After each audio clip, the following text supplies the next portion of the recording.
Pleased to meet you. This is Fixed and Folded, the knife review channel for the casual knife collector. I'm Cody. My cat Tommy is behind looking outside the window. And I'm going to be doing a review on the Extrema Ratio MF2 large folding knife. So I've just recently started buying Extrema Ratio products, and I've been very happy or interested with the knives that have arrived. And so my next progression was to get the mommy version of the normal version, MF1, being the MF2. The main difference being this, what do we call this? Subhilt. And the subhilt is quite interesting to talk about. Also, where you have a little tiny flipper tab on this guy that does work. You have a generous flipper tab on here. So you've got a hybrid of a harpoon blade and just a traditional drop point blade style. This is a full flat if you don't count the crest on top, and the crest is a false edge swedge. There is large jimping on the blade to provide good traction on your thumb, and the shape of this crest locks your thumb into place for good control doing the choke up position.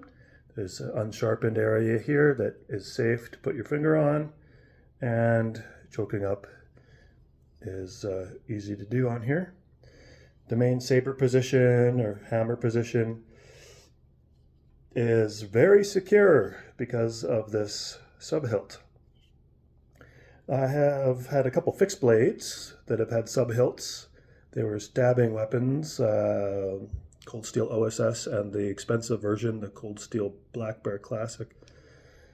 And I think why Extrema Ratio put the subhilt down a finger, so it's above your middle finger, instead of the other subhilts I've seen go below your index finger, is to give you more locked in position in more hand positions. So really secure in your main grip, equally secure in the choked back or far back grip. And now it's behind the index finger, and it reminds me of those other fixed blades that have subhilts. I feel more locked in the back position on this than I have with any other folder, maybe even any other fixed blade, because of the position of the subhilt. You have 6 inches of distance between the blade and your hand in this position, and that gives you fighting knife length, so that increases the versatility of this large knife. Reverse grip is quite comfortable with the subhilt. I mean, it's kind of weird because my left hand feels quite comfortable to use the subhilt, but my right, because I'm fiddling with knives all day, it's kind of raw all the time. And so it's not a hot spot, but it's going to take some getting used to use this. But then when I choke up, it's primarily these 3 fingers that are using the handle, and there's my pinky can kind of just rest over the other finger. It kind of doesn't have anywhere to go unless I want to do this. That's uncomfortable for my extra large glove size hands. So I just bring it up, and that's perfectly usable to choke up this way. So yeah, the interesting different feature on this knife from other fixed blades is this mid-height subhilt. And it makes it cool. I keep going back to this and putting in my carry because of this. Without the subhilt, it would be more comfortable, but you would definitely, your hand wouldn't be locked in. There's a real tactical benefit to getting your hand locked in behind your blade. It's going to provide extra traction for withdrawing and for piercing. If you're having some hypothetical knife fight, it's going to be super duper hard to disarm you. So it's very tactical to have this. You have your cool frame lock switch here that slides a tab under the metal frame to prevent it from releasing the blade. So this acts like you get like a fixed blade once you have this locked. And then to release the blade again, you just slide the tab down and blade folds in. Flipper tab works great. That's the main way to deploy it. The thumb studs aren't ideal unless you have your hand way back here because of the size and the direction of travel that the flipper tab goes. If you have my hands up here where I normally would have it, then the hand gets stopped by the flipper tab and it won't open. So got to have my hand way down there if I want to use the thumb stud. So I'd say now that's not the main way to open the knife. It's to use this big flipper. So I've learned a couple things since my last review of the MF1 knife. Bowler N690 is the blade steel on this, and Bowler is like CPM in that, like CPM stands for crucible particle metallurgy, or powder, crucible powder metallurgy. So Bowler is the European company that does powder metallurgy too. So Bowler N690 is a powder form steel, and powder formed steels have a finer grain structure than ingot formed steels, and finer than spray form steels, and that maximizes the toughness of the steel. So with this powder formed N690, you get about 5.5 toughness out of 10 compared to 3.5 with normal N690. You get about 5.5 out of 10 edge retention, and stainlessness is like 9.5 out of 10. So this is a super steel, and yeah, it's great to work with. Now I see why Extrema Ratio has so many of their blades in Bowler N690, because it's a very well balanced steel with also excellent corrosion resistance. They have 3 steps to their polishing to their sharpening of the blade, and it ends in this nicely polished finish, almost like a mirror finish. I made it a little bit more shiny by stropping it with my stropping compound on my leather strop, but it comes basically like this from the box, and easily slices receipt paper. This blade shape is designed to be good at piercing, slicing. There's enough belly here. You do food processing if you want to. And so it's a good all-around practical blade shape. And yeah, the quality, the tolerances are excellent. There is jimping on the blade, as I previously mentioned. You've got large jimping on your thumb area here, and large jimping on this one side of the handle. Then there's a cutout, and there's some fine jimping at top of the liner release. And the liner is thinner than I would expect on a knife this large, this heavy-duty tactical knife. I'm surprised it doesn't have a thicker liner. The new MF1 series, the MF1 Evos, have a thicker liner, and the trade-off is that it's because it's thicker, it's really a lot stiffer to release the knife, and that design on the new ones has a bit of a pointy end on the top, so you have to actually train on how to release it without giving your thumb any red spots. But this is really easy to disengage, and you can just let the flipper tab drop on your thumb, and then you can just shake it closed if you want to that way. Obviously, the safest way to close any knife, fixed folding knife, is just to use 2 hands.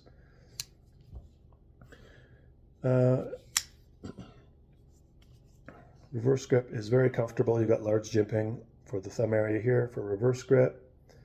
And even if you have,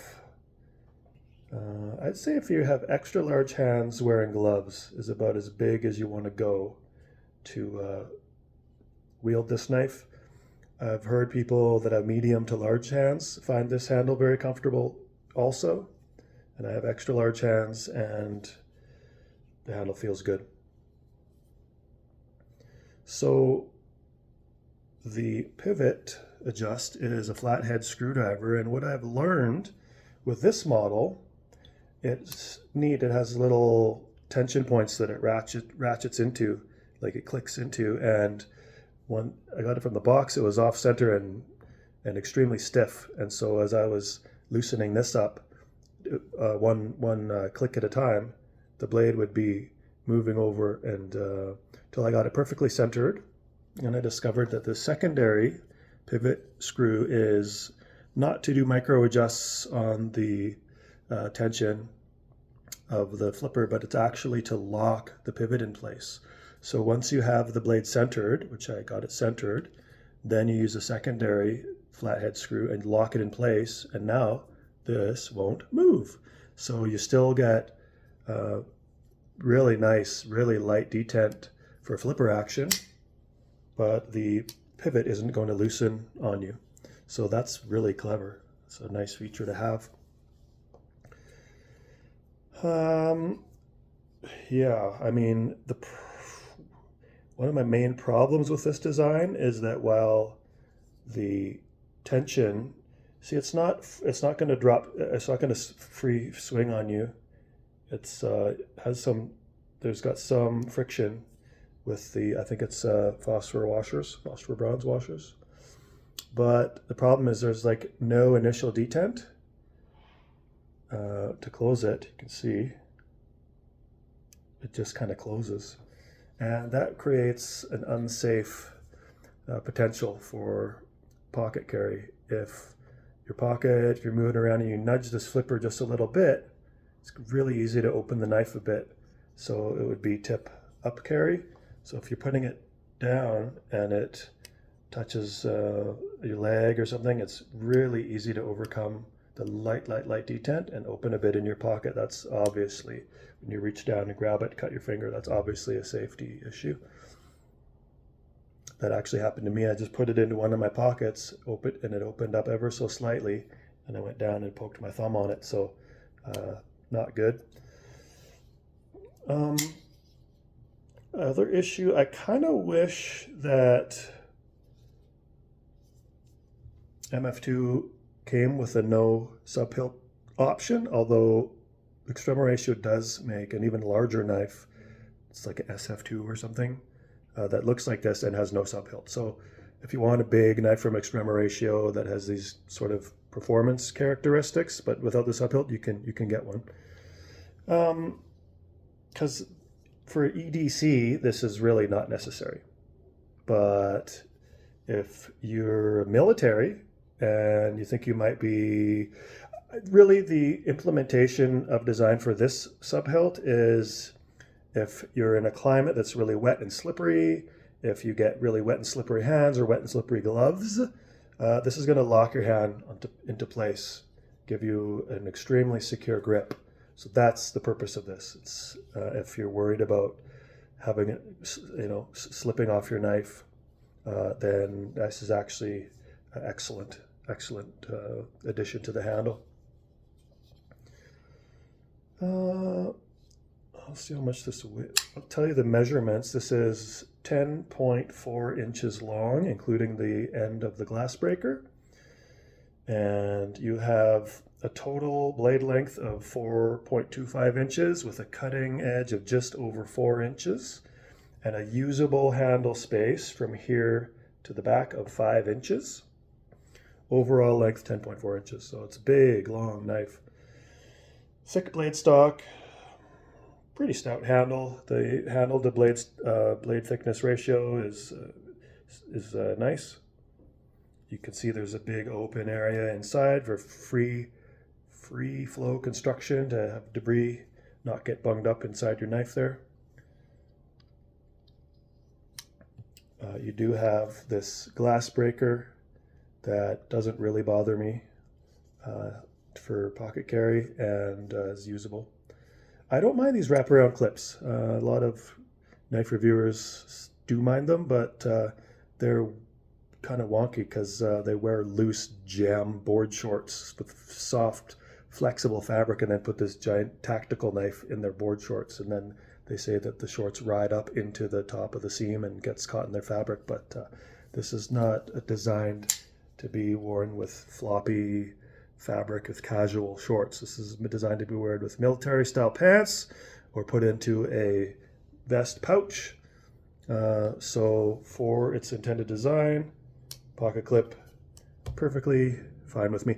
I did have to remove the pocket clip and lower the angle of the bill, as I had to do also with the MF1. And this is my result after lowering the angle of the bill. It's still usable, but it's not a hot spot for the palm anymore. You have just a steel liner on one side, and on the other side is a plain slab of aluminum. No milling. No milling on the insides. For a knife of this size, it doesn't feel heavy. I don't know what it weighs, so I'm going to weigh it right now. And 7 ounces. So that gets into the heavy category of knives by my subjective measurements, but this is a really big, long knife, and so 7 ounces for a knife this size is perfectly fine. You just have some nice subtle lettering on the blade. Here it says Extrema Ratio, and on this side it says Made in Italy. Then here it's got the model name, MF2, and then a serial number C0015W. That's it. The rest of it is just the style, the design. So, yeah. I like the looks of the knife visually. I think it's very interesting. Extrema Ratio, usually they like to add style to their knives. You know, you got little stylish, kind of almost a trademark dimple and a slash here for the fingers. That is more for looks than it is functional, but it is, I like it. You have no liner cut out on the flat here, which is good for a tactical knife. You don't want to accidentally release the liner while you're using it. Let's say you forget to lock it.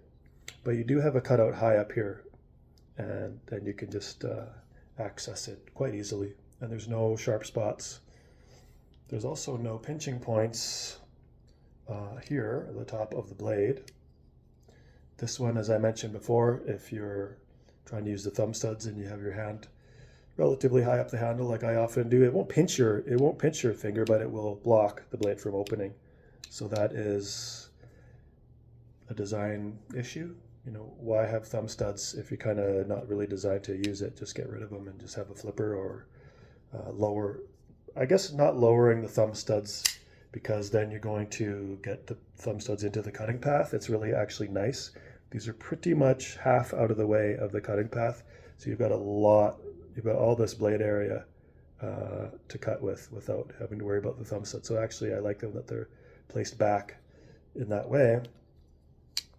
So maybe if this was half, maybe if this was more like this tall, then yeah, it would clear the finger. So, but this design has been out for like 25 years or something, at least 10 years. So Extrema Ratio isn't going to change it unless they do a new model, the MF2 Evo or something. So some of you are going to love the sub-hilt. Some of you are going to find it annoying. You can always feel it in your fingers. I'm sort of actually in between.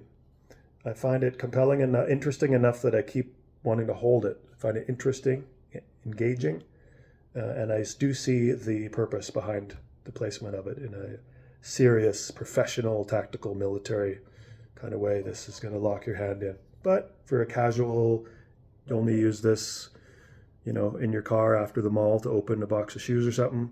This sure is not needed. So price, this was $450 Canadian.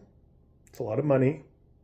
You get Bowler N690, which is a super steel, and they're heavily machined and tight tolerance aluminum, and this nice little locky switch. I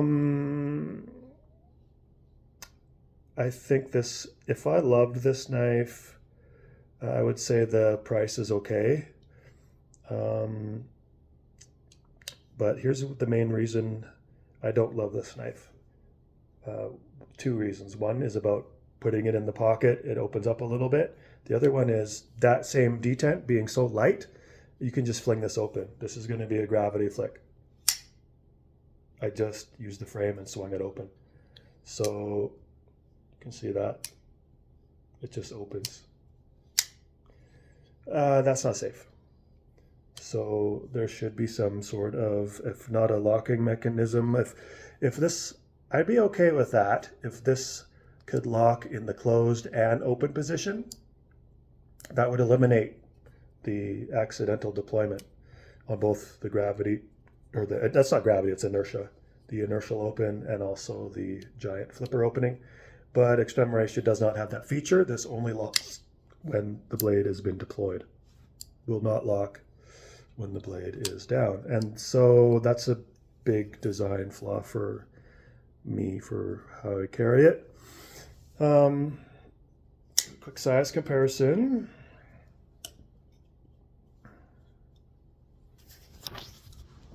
So this is the entry level of full-size knife. This is the Spartan Astor, and this is the same dimensions as your Spyderco Paramilitary 2 or your Benchmade Freak. I wear extra large gloves, and I've got plenty of handle in my hands.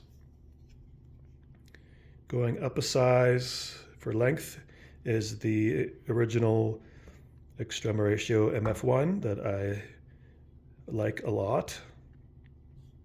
And this is the big model of the MF1, the MF2, a lot bigger, and has a subhilt.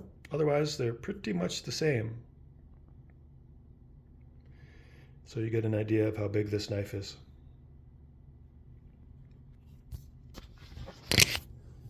So, this being 450, this being 380, yeah, I mean, sure, whatever. Maybe make this not 450, if this is 380, maybe make this 400. And yeah, that's kind of a fatal flaw for me, having this open so easily. So what would I give this out of 10? If you have a pouch to put this in, if you have a molly pouch, Velcro's down, or some fastening system like that where it's really unlikely for this to accidentally come open, then this could be a 10 out of 10 knife for you if a big priority is having your hand locked in. Otherwise, not a perfect knife. People are going to find this too expensive and unsafe with this really, really, really light detent, and unnecessary to have this piece here for most people. So how do I rate this? So yeah, this is going to be at the lowest. This is going to be 5 out of 10 knife, due to just it's kind of dangerous. I got to take a lot of points off for that. Up to a 10 out of 10 knife if somehow you can stow this securely and you want a combat available knife, also can be multitask and do choking up and regular grippies. So anywhere from 5 out of 10 to 10 out of 10. What do I rate it for me? Yeah, like a 5, just because of how unsafe how light the detent is, and it's not adjustable. If I want to make it really tight and I tighten up the screw, then the blade gets really quite off center, and then that's lame. So to have it at the tension Extrema Ratio wants you to have it at, where it's perfectly centered, flipper action is great, and so is the inertial action, and that's not safe. So interesting knife, totally worth talking about. Hopefully I gave you some insights that other knife review channels of this blade have not given you. So yeah, interesting knife, dangerous. 5 out of 10 to 10 out of 10, depending on what kind of customer you are. that concludes my review of the Extrema Ratio MF2. Have a good day. I will see you again soon. Bye.